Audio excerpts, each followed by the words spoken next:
Scanning for audio.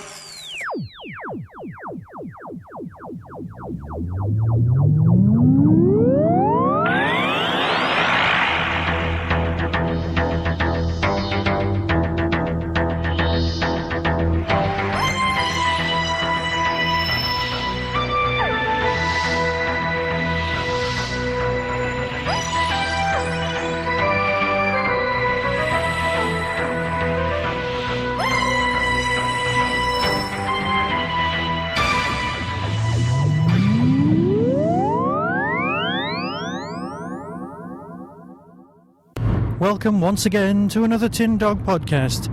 As you can probably hear, it's another car cast. Yes, I am a bit pushed for time and I am trying to get everything sorted as well as I can. Please forgive me. I know you will. Hell, you've been with me for long enough, haven't you? This time, and without notes, I will be reviewing, or at least chatting vaguely about Wirrn Dawn. Coming soon from Big Finish Productions, Doctor Who, Wirrn Isle. Pioneers of Nerva City and our new Earth. We're here. Fantastic. It's brilliant, Dad.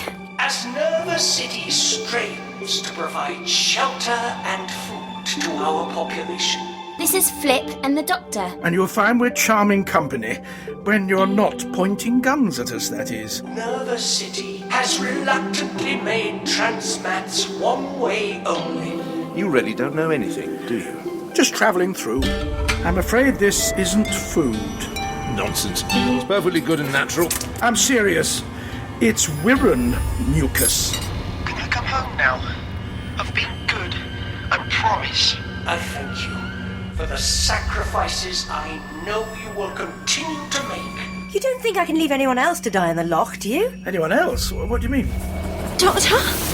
Don't worry. I'm on my way. Who's transmatting in now? Meet my new family, Flip. Help me, Doctor! They're just everywhere! How? Where can we go where there are no pads? Nowhere.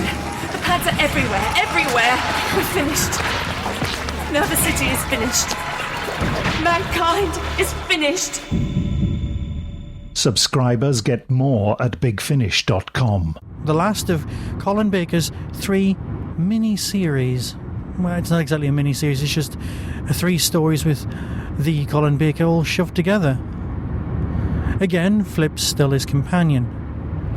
But these stories just have been great. Anyone who thinks that Big Finish is kind of not as good as it used to be. Do you remember the Viz magazine from years ago? There was once an issue on the front and all it said was, Viz, not as good as it used to be. Well, that seems to be the general myth about Big Finish, that it's not as good as it used to be, that the stories aren't as great. Yes, I'll grant you, the stories aren't as dark or as foreboding as they used to be before 2005. But the reason for that is because Doctor Who is a different creature these days, and you have to really get a lot past the BBC. But are the stories worse? Definitely not. Now, let's face it, Doctor Who does a certain number of things particularly well. Base, stroke cottage, stroke small group under siege is by far the thing Doctor Who does best. Also, when it comes to Big Finish, you really are not restricted, but you do have to describe what's going on. Various tricks have been employed over the years. People being on radios or on telephones so that they would have to explain to the other people in the room exactly what was going on, which is perfectly fine. Here, a very nice thing of someone on a microlight and somebody on a ground base chatting works great. Lots of radio use all works marvellously, so much so that you actually do forget that it's an audio. Right, I'll start off by saying it's just a great story. If you've not been paying much attention to what's been going on in Big Finish, this one and the last one, The Fourth Wall, 2 well worth getting. They have been the best in some time.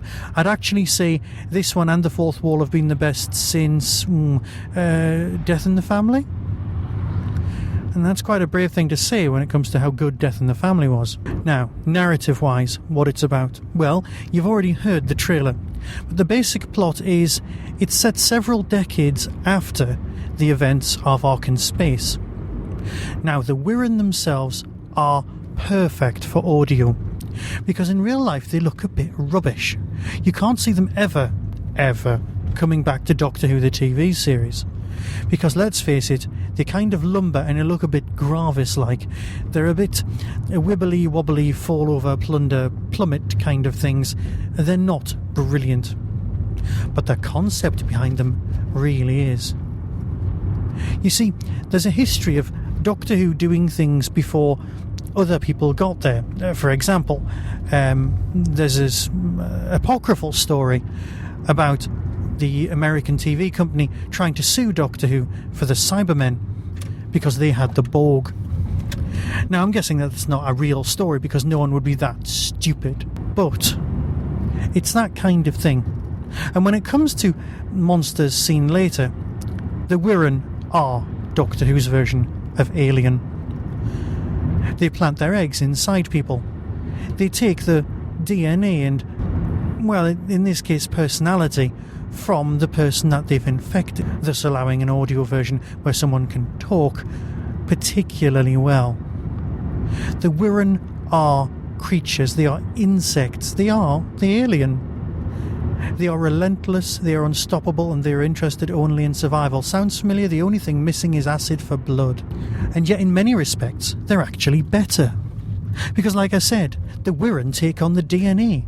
As they're transforming from pupa state to, well, adult Wirrn, they take on, very often, personality and voice, more importantly for Big Finish, of the creature they are. The Wirrn here, and indeed in Big Finish's other Wirrn-based storyline, definitely take on the personality and voices of their victims, making them so much more, well, Doctor Who-like. Because Doctor Who monsters try and make you like them. At their very essence, many races and types of Doctor Who, the most scary ones, aren't here to destroy you, they're here to convert you. And that's what the Wirrn do. So, back to the plot. Set a few years after the events of the Ark of Space, the humans are now, well, they're not terraforming, but they are reclaiming the Earth. Except the Earth's still suffering from solar storms and freak weather. They're using transmat technology still, but just like Star Trek, transmat technology and transportation technology is prone to failure. A Doctor Who transportation technology is so much better than Starfleet's own. In Starfleet, you end up with all sorts of transporter accidents. I'm surprised anybody ever uses them at all. In Star Trek, there's all sorts of transporter accidents. I'm surprised anybody ever uses them. People like Riker ended up being 2 people. There are other countless examples of things going on with transportation technology that you just don't want to mess with. In Doctor Who, transporters or teleporters, whatever you want to call them, are very, very resilient. They don't mess about. One person in one end, one person out the other end. There are no examples of it messing up. Even in the Troughton era, things were transmatted in one area and retransmatted into another. The things that went wrong with the transmat system were it getting behind or it being taken over by someone else.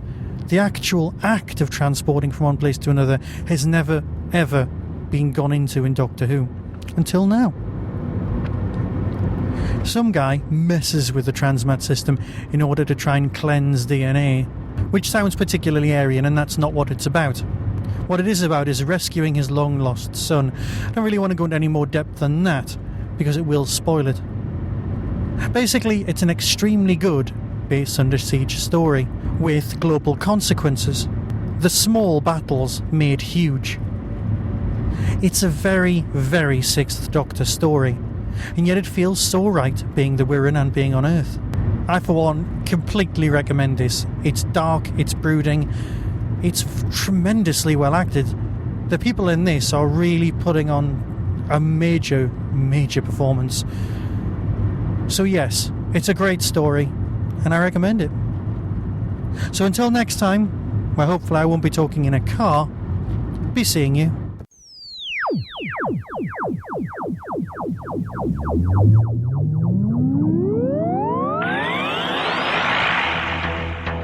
You have been listening to the Tin Dog Podcast.